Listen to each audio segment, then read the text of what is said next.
Do you have decisions that you have to make?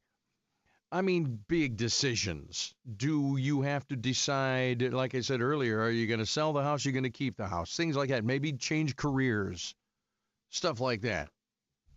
You can get into what's called paralysis by analysis. That's thinking too much about it, trying to get too much information. I mean, you can have reams and file folders of information. You have to sit down on the weekend and read through it and analyze it, then make your decision. That seems like the thing to do, but you can boggle yourself down. I like to get just, enough that I think to make a good decision, then boom, you pull the trigger and you live with your decision. However, there is a thing in which I guess you'd say overthinking can be a positive thing. Let's get into it with Dr. John Braccio, Regional Psychological Services, our What's Up, Doc segment every Tuesday. Hey, Dr. Braccio, what's up, Doc?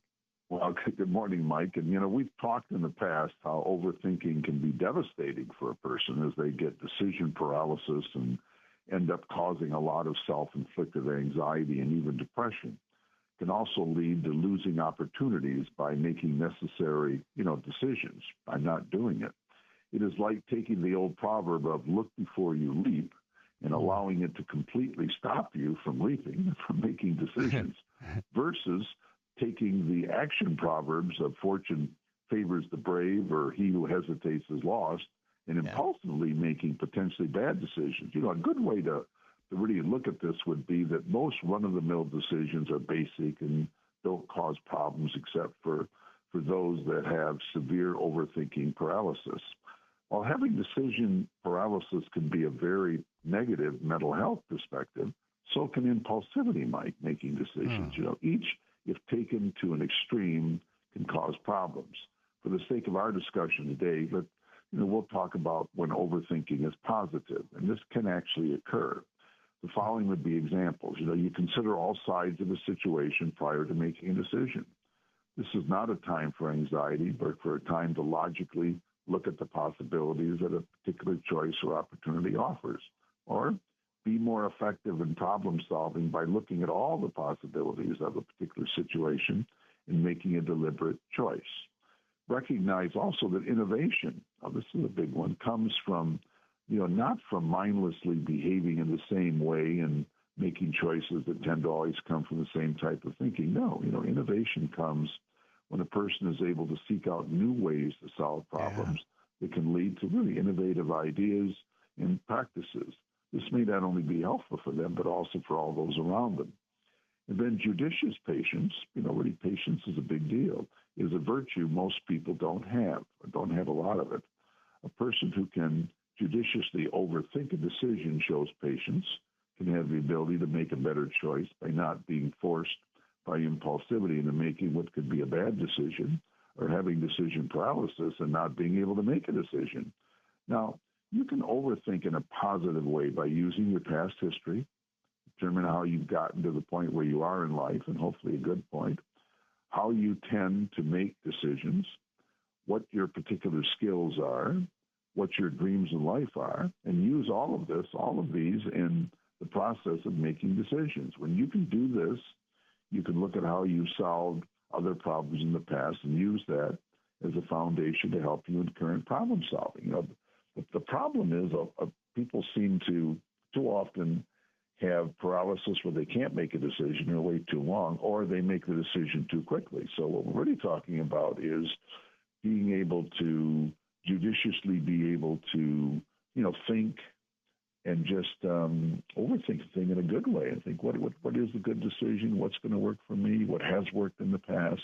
What has not? And how can I go from there? And it sounds simple, but getting to that summum bonum, that Aristotle's golden mean, is really, really important. So, but we tend to talk about decision paralysis a lot, and we talk a lot about impulsivity in making decisions, but we do want to get that sweet spot in there where we definitely do thinking, we plan, and then we make a decision. So there's nothing wrong at times in call it overthinking, but clearly just making some good process in our mind and before we make decisions.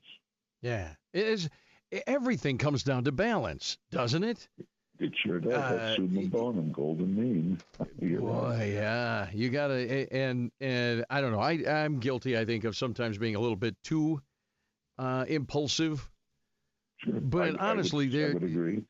Yeah, because with me, not necessarily with you, but I would agree. It's an easy thing to do. Yeah, no, but I'm that kind of a way, which is why I don't know. I was attracted to my wife, who analyzes everything. Opposites attract, right? She's a list keeper. She's everything is she's of German and Polish heritage, so she's got all that. But and always saying how terrific you are, I'm sure. Well, yeah, I hope so. Inner thinking, sure. But honestly, if you have someone in your life that you could that kind of juxtaposes you, and that you respect, so then you've got that give and take back and forth. You got automatically, I think you end up coming to that golden mean. Well, that is a bingo. I agree with you, and that's good. A lot of people don't have that. You get two paralysis people together that can't make decisions, and two impulsive move forwards and make too quick a decision, you have a problem. But yeah, if you in your case, I think that's good. I mean, you do want somebody who can balance out. Otherwise, you don't want to kind of be a person who, you don't have shoes on, you'll float away, and make decisions and do things without really thinking about them. So yeah, it's critical. Yeah. And the thing is, people often do come in one or the other package. They move too quickly on things, or they can't make a decision. And that's why even you can get, I mentioned these proverbs, look before you leap, and then the other, fortune favors the brave, or he who hesitates is lost. I mean, they contradict each other. And if you make your life based on just one of those, and you don't realize there are two of them, then you can make a lot of bad decisions. But it's one of those things in life that we don't talk enough about, but how important it is to be patient, but be decisive too. I mean, you can be both. You've got to really analyze, look at things. I don't care if it's your job, if it's your future, whatever. And being innovative does require a lot of times doing things differently. We may be successful at what we do, but if we just keep doing it the same way, we may never have gotten a wheel. We may never have had a plane, never had, whatever it might be. So you do want to think outside of the box too. So you do want to have a combination of how you make decisions. So yeah, the good old outside of the box. Sometimes you got to be careful living outside that box because we need a framework too. But the good old box, it can be a detriment to you sometimes. So overthinking though. Yes. The positivity of overthinking. It can be. Now, again, we tend to focus on it from a negative point of view, but I think that is probably the more consistent problem of the two. But there are times that overthinking, analyzing before you make a decision is really, really critical. If you're going into a business or whatever, you really want to have a plan. You want to have a business plan. You want to really plan it out, but you have to be able to pull the trigger. You have to get to the point that if you do really think about things, and we ought to, that when we come to that moment of decision, that we actually are able to pull the trigger and move forward. So we don't want to be too quick, and we don't want to be, too slow. So it's your point. I mean, it's the middle ground, the summum bonum. But if you can get it right, good. In your case, it's good that you have a wife that stops you from, taking up bungee jumping from 20,000 feet. I mean, that probably isn't a good idea. So she tried to stop me. She tried to stop me from. I've never done the bungee jumping. I stopped myself on that. She tried to stop me from doing the tandem skydive, but I went ahead with it. And that was enough. I did it once. You can make recommendations, but obviously, if you're going to do it, you're going to do it, Mike. You seem to be that way, and that's a compliment. You're quite a personality. Yeah.